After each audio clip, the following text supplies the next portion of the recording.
Alors, c'est avec un réel plaisir que je vous présente notre premier conférencier, M. Claude Belland. M. Belland est un avocat devenu gestionnaire. Il a occupé le poste de président du Mouvement Desjardins de 1987 à 2000. Il a également siégé au sein de plusieurs organismes et commissions du gouvernement du Québec, dont la commission Bélanger-Campeau, le Sommet économique de 1996 ainsi que les États généraux sur la réforme des institutions démocratiques en 2003. Claude Belland a été un grand président, défenseur du coopératisme et de la mutualité. Plusieurs universités lui ont décerné un doctorat honoris causa, dont l'Université de Montréal, l'Université de Sherbrooke, l'Université du Québec à Montréal, l'Université Laval à Québec et même l'Université Jean Moulin à Lyon. Il a aussi été nommé officier de l'Ordre national du Québec et de l'Ordre des francophones d'Amérique. Il ne s'agit là que de quelques éléments de son magnifique parcours. Vous avez compris qu'avec les parcours de nos futurs conférenciers, on se limite à un court résumé, mais on pourrait simplement les présenter pendant toute la soirée. Je laisse donc la parole à M. Belland, qui démontrera l'importance de l'implication citoyenne et solidaire dans un développement socio-économique régional. M. Belland, bienvenue chez nous.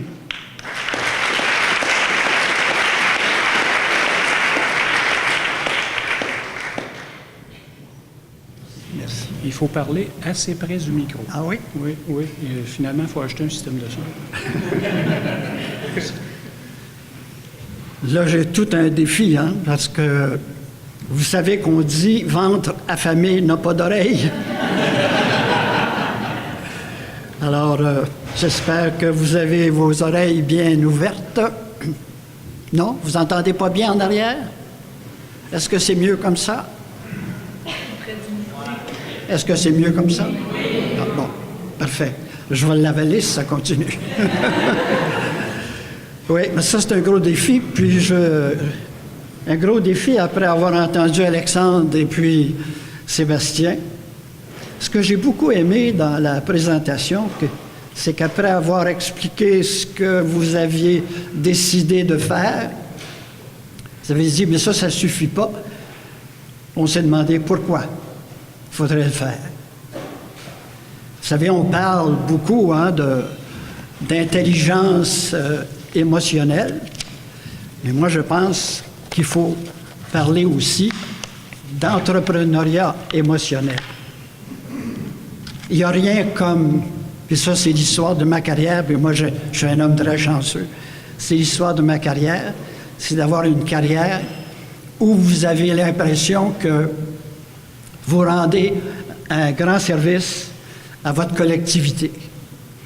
Vous faites pas ça juste pour vous, mais vous faites ça pour la collectivité.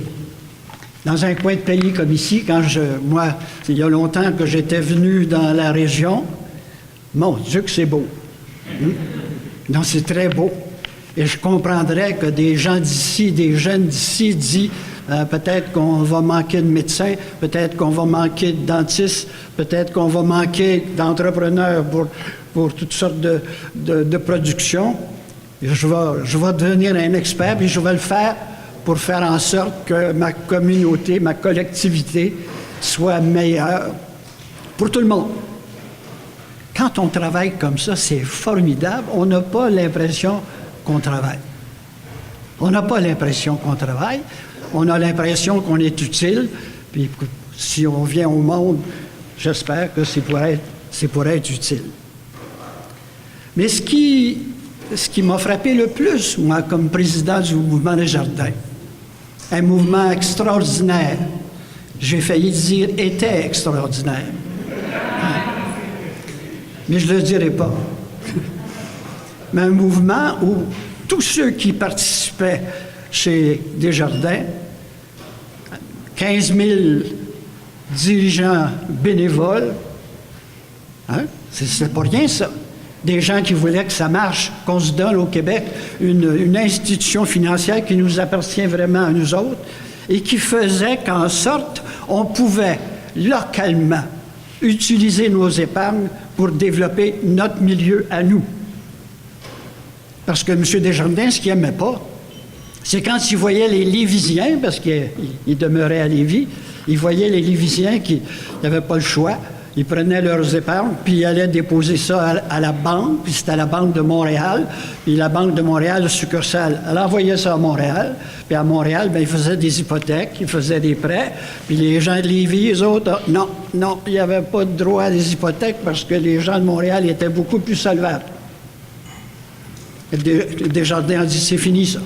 Je vais inventer des coopératives d'épargne de crédit où les épargnes locales vont servir localement. Et ça a fait que le Québec s'est développé d'une façon extraordinaire. Et pourtant, quand je regarde ce qui se passe aujourd'hui, on revient à l'ancien système. Les épargnes sont centralisées et tout ne trouve pas nécessairement la motivation de dire « je suis en train de bâtir quelque chose pour la collectivité ». Et ce qui m'encourage, c'est qu'on parle beaucoup d'éducation depuis quelque temps. De plus en plus. On fait dans bien des milieux, et j'y participé dans bien des milieux, on fait une distinction entre l'enseignement et l'éducation. Pourquoi? Parce que le monde a terriblement changé. Parce que le 20e siècle a été le siècle le plus prolifique lorsqu'il s'agit de la connaissance de la matière, lorsqu'il s'agit de notre capacité à exploiter les ressources de la planète. Et on est allé au bout du génie humain. C'est incroyable, hein? Au début du siècle, c'est le cheval qui déterminait jusqu'où on pouvait aller sans que le cheval meure. Là, hein? Aujourd'hui, on va sur la Lune, puis on y revient. Puis les machines, ils ne se fatiguent pas. On a en fait un siècle extraordinaire sur la connaissance de la matière. Mais par contre, comme le dit le directeur général de l'UNESCO, l'UNESCO, c'est la filiale intellectuelle de l'ONU, il dit dans un livre, ça a été le siècle le plus prolifique sur la connaissance. On a eu l'explosion de l'éducation. Jamais on a eu autant d'étudiants dans les universités, mais il reste que c'est le siècle le plus meurtrier qu'on a connu dans l'histoire de l'humanité. Et ça, il me semble, ça soulève des questions. Comment se fait-il que le génie humain est capable d'inventer des choses extraordinaires, mais incapable de nous dire comment on peut faire pour vivre ensemble sans être toujours en guerre? Et jamais la situation a été aussi meurtrière et aussi sauvage qu'aujourd'hui. Avant les guerres, au moins, on respectait ça, c'était entre les armées. Mais aujourd'hui, n'importe qui. On tue les enfants. On tue, on ne sait pas pourquoi. Il y a un gros problème. Ça, c'est important. On a vécu 5 révolutions. Hein? Je vais vous les nommer vite, là, parce que je commence à avoir faim, moi aussi. Non, mais je veux dire, la révolution des technologies de communication, l'Internet, le numérique, c'est extraordinaire. Hein? C'est une révolution des moyens de transport. On fait le tour du monde dans le temps de le dire. C'est très facile aujourd'hui. La révolution des technologies de production. Je me souviens quand j'étais président du mouvement dans les dernières années, puis je faisais la visite des industries dans lesquelles on faisait des investissements. Puis le directeur général, dans la plupart des cas, tout à coup, il se penchait dans mon oreille parce qu'il avait un petit peu honte. Puis il disait, vous savez, M. Blanc, ici, on a 350 employés. Mais on a fait venir des machines d'Allemagne, là. Puis l'an prochain, on va être à peu près 30 employés. Et là, je me disais, hey, le monde est en train de changer, l'emploi, ça va changer complètement. Comment on va gérer ça? Y a-t-il quelqu'un qui va s'occuper de l'emploi ou si être entrepreneur, c'est de faire le moins d'emplois possible? La question se posait. La révolution environnementale, vous vous en occupez, je suis content. Hein? Parce que les vieux skis, ils servent. Ça, c'est formidable. C'est formidable. On est capable de le faire. La révolution génétique, c'est celle que j'aime le mieux. Sans ça, je ne serais plus encore là. Hein? Quand on faisait le portrait des générations, avant, c'était un triangle. Dans le bas, on avait toute la gang des jeunes. Au milieu, les adultes. Puis en haut, les aînés. Puis à 69 ans, là, ça se suffisait.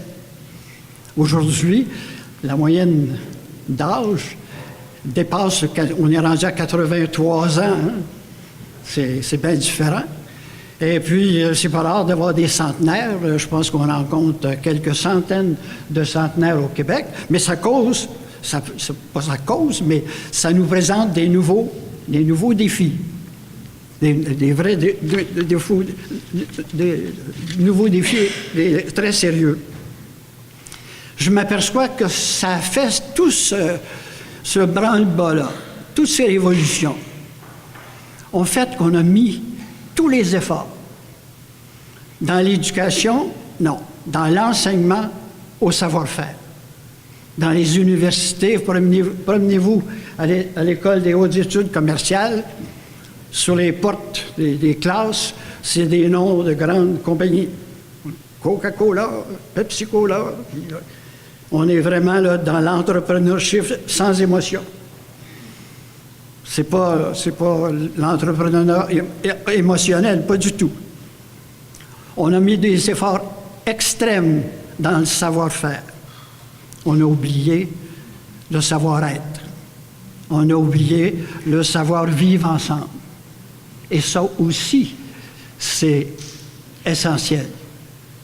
Et tant qu'on n'aura pas appris, si on n'est pas capable mondialement, on est capable au Québec, c'est certain.